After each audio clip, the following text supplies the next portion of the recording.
Ave combattant. Dans cette vidéo, je vais vous donner les clés pour commander vos troupes sur les glorieux champs de bataille de Kal-Radir, en solo comme en multijoueur. Ce contenu est principalement destiné aux nouveaux joueurs de Bannerlord, mais aussi aux vétérans de la franchise qui pourront eux aussi apprendre quelques petits trucs et astuces que je leur ai préparés. Voici les timecodes de la vidéo. Si certaines parties n'ont plus de secret pour vous, n'hésitez pas à faire une petite pause et sauter directement vers les sujets qui vous intéressent. Dans Mount & Blade de Bannerlord, votre armée est divisée en plusieurs troupes. Pour sélectionner ces différentes troupes, il vous faut utiliser les raccourcis clavier. Les raccourcis clavier sont les numéros de 1 à 8 au-dessus des lettres de votre clavier. Bien souvent, on sépare les troupes de mêlée, de distance et de cavalerie. Ainsi, dans Bannerlord, pour l'exemple, on pourrait avoir sur le raccourci 1 les troupes de mêlée, sur le raccourci 2 les archers, sur le raccourci 3 la cavalerie. Le numéro 0 ou toute autre touche non assignée à une troupe vous permettra de sélectionner la totalité de votre armée. C'est très pratique pour les déplacements de début de bataille. Une fois une troupe sélectionnée, vous pouvez lui donner des ordres. Actuellement, il existe 7 ordres de base accessibles avec les touches de F1 à F8, situés en haut de votre clavier. Dans ces 7 ordres, les 3 premiers sont ce que j'appelle des ordres listes. C'est-à-dire que lorsque vous appuyez sur l'un d'entre eux, une sous-liste d'ordres apparaît. Il faudra alors appuyer sur les touches de F1 à F7 pour sélectionner un ordre définitif.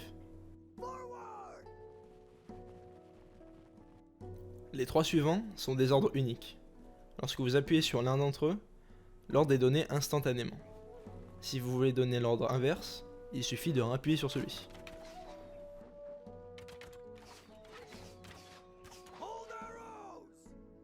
L'ordre F7 a un fonctionnement un petit peu différent, je vais le traiter comme un cas à part, on en parlera à la fin de cette section.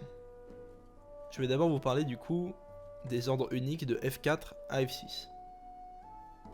F4 ordonne à toutes les unités à distance de commencer à attaquer l'ennemi avec ses armes. Cet ordre n'affectera pas les troupes qui n'en possèdent pas. F5 demande à une troupe de descendre de cheval.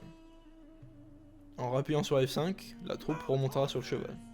Une troupe ne possédant pas de cheval ne sera pas affectée par cet ordre. F6 est uniquement disponible dans le solo et permet de déléguer le commandement des troupes à l'intelligence artificielle. C'est plutôt utile pour les joueurs qui préfèrent se concentrer sur le swing de leur épée plutôt que sur le commandement de leur armée. On en a fini pour les ordres uniques, on va passer aux ordres listes. Et là je vous le dis, il va falloir vous accrocher et des heures de jeu. Mais vous êtes obligé de passer par là pour le combat. Alors c'est parti. Appuyer une première fois sur F1 vous permettra d'ouvrir les ordres de déplacement. Une fois cette liste affichée, il vous faudra appuyer une nouvelle fois sur l'ordre que vous voulez sélectionner dans celle-ci. Avec F1 plus F1, vos troupes se déplaceront à l'emplacement indiqué sur le drapeau. F1 plus F2 ordonne à vos troupes de vous suivre. F1 plus F3 fait charger vos troupes vers la mine plus proche.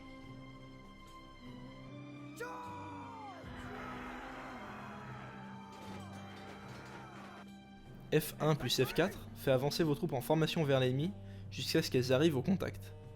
À ce moment-là, elles attaqueront l'ennemi le plus proche.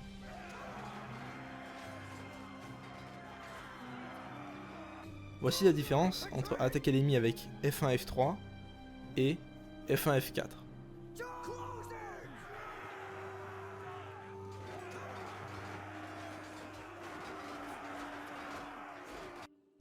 F1 plus F5 fait reculer vos troupes à l'opposé des troupes ennemies. F1 plus F6 stoppe vos troupes sur place alors qu'elles étaient en déplacement. Cet ordre est peu utile pour le moment car F1 F1 est bien plus efficace et permet de rester en formation. F1 F7 est uniquement disponible dans le solo et permet de battre en retraite hors du champ de bataille pour sauver vos dernières troupes d'une mort certaine. On passe maintenant à l'ordre F2 qui permet de donner une direction vers laquelle vos troupes doivent regarder. F2 plus F1 permet de tracer une ligne entre le centre de votre troupe et le drapeau. Cette ligne va donner une direction vers laquelle votre troupe va regarder.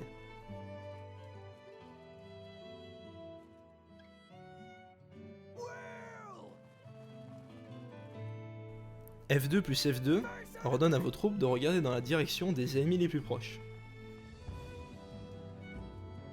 L'ordre F3 permet à votre troupe d'adopter différentes formations. F3 plus F1 fait former une ligne de combat. F3 plus F2 permet de créer un mur de bouclier. Efficace pour contrer les flèches des archers, il permet aussi simplement de resserrer les rangs de vos troupes qui n'ont pas de bouclier. F3 plus F3 permet de disperser vos troupes. C'est efficace pour minimiser les dégâts subis sous le feu ennemi lorsque vos troupes ne possèdent pas de bouclier. F3 plus F4 et F3 plus F5 sont des formations défensives. La première en cercle et la seconde en carré.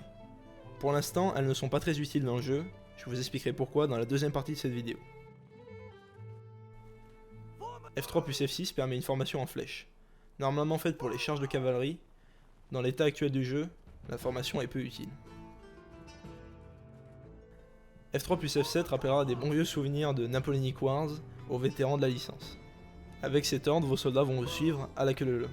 Selon moi, la seule utilité de cet ordre est l'encerclement des troupes ennemies avec des archers montés qui permet de tirer sans faire de TK.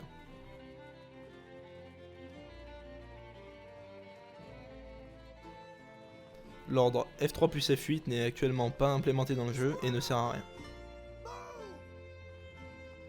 Maintenant on va s'amuser un peu plus et on va passer sur quelque chose qui n'existait pas dans Mount & Blade Warband et qui est nouveau dans ce Bannerlord. Donc l'ordre F7 est un ordre uniquement disponible dans le solo et permet de transférer des soldats d'une troupe vers une autre. Alors ça c'est un petit peu long de vous faire une démonstration de tout ce que cet ordre peut offrir de nouveau comparé à ce qu'on avait dans Warband, mais je vous mets en annotation et en description des extraits de ma série Le Fracas des Formations où j'utilise grandement cette fonctionnalité du jeu. Pour expliquer rapidement et très simplement, cet ordre nous permet de refaire la composition de toute notre armée en plein milieu de la bataille. Je veux que toute mon armée soit sur la raccourci 1, je peux. J'ai envie qu'il y ait 20 mecs sur les 20 soldats d'infanterie sur les 6 premiers raccourcis et tout le reste de mon armée sur 7 et 8, je peux. Bon, ça n'a pas grand intérêt, mais voyez, on peut refaire toute la composition de notre armée en plein milieu du champ de bataille. Ce qui offre énormément de possibilités. Alors maintenant, je vais vous parler de quelque chose que j'adore, que Telwars a rajouté dans ce nouveau Bannerlord. C'est ce que j'appelle moi le Total War Move. Le Total War Move, qu'est-ce que c'est?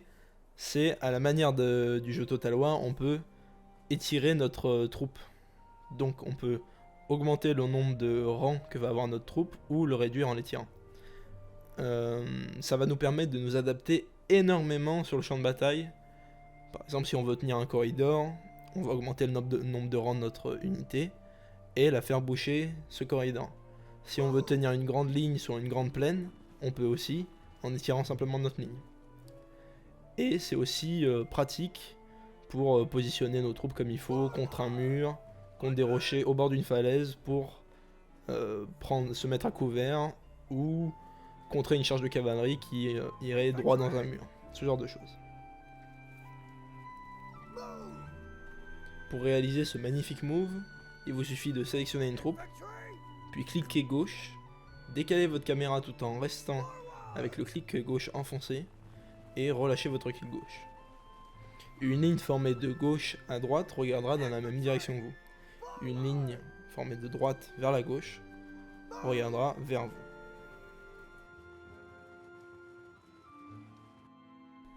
Maintenant on va passer à l'explication de quelques mécaniques un peu plus poussées. Je vais aussi vous donner quelques astuces que j'ai appris à adopter au cours de mes 300 heures de jeu sur la bêta.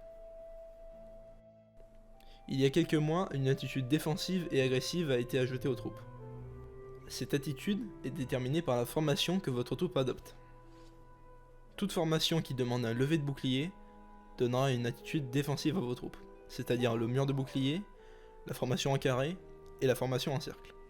Tant que vous ne donnez pas d'ordre de charge, vos troupes resteront sur leur position et essaieront de tenir le plus longtemps possible. Elles garderont le bouclier levé et n'essaieront pas de faire un maximum de dégâts à l'ennemi. Cette attitude est extrêmement efficace quand vous voulez tenir la ligne en attendant des renforts ou en offrant un flank à vos autres troupes ou à un allié en Captain Mode. Comme vous pouvez le voir avec l'illustration des soldats en rouge sur votre écran, l'attitude défensive est dévastatrice pour votre armée si vous la gardez trop longtemps et l'utilisez mal.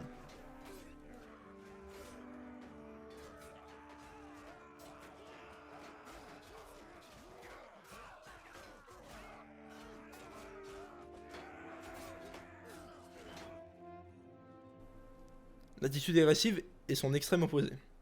Vous allez pouvoir faire un maximum de dégâts car vos troupes essaieront elles de faire un maximum de dégâts à l'ennemi. Elles n'essaieront pas de tenir la position, et si vous ne donnez pas d'ordre de charge et que l'ennemi est assez proche, elles attaqueront par elles-mêmes. L'attitude agressive semble être l'attitude à privilégier sur un champ de bataille. Néanmoins, elle ne vous protège pas des tirs ennemis et ne permet pas de tenir une position face à une charge d'ennemis plus nombreux que vous. C'est pour ça qu'il est essentiel de switcher entre les formations de levée de bouclier et les formations de ligne et agressive. Par exemple, lorsque vous pourchassez des archers avec une unité possédant des boucliers, il va falloir switcher entre le mur de bouclier et la ligne classique pour pouvoir à la fois se protéger des flèches et quand vous arrivez assez rapidement corps à corps, pouvoir attaquer convenablement sans que vos troupes essaient juste de tenir la position sans faire de dégâts à l'ennemi.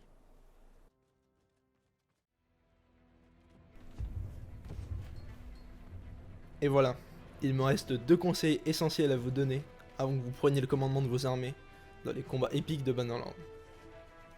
Le premier est, prenez l'info. Il vous faut toujours savoir où est l'adversaire, quelle est la topographie du terrain pour l'utiliser à votre avantage. Cela vous permettra d'adapter votre stratégie pour vaincre votre adversaire. Le deuxième est par pitié. Lorsque vous êtes en multijoueur, communiquez avec votre équipe. Ainsi vous gagnerez 80% de vos batailles, je vous le promets. Maintenant que vous êtes prêt à bâtir vos armées, les commander et atteindre la gloire éternelle en Calardia, je vous souhaite un bon combat.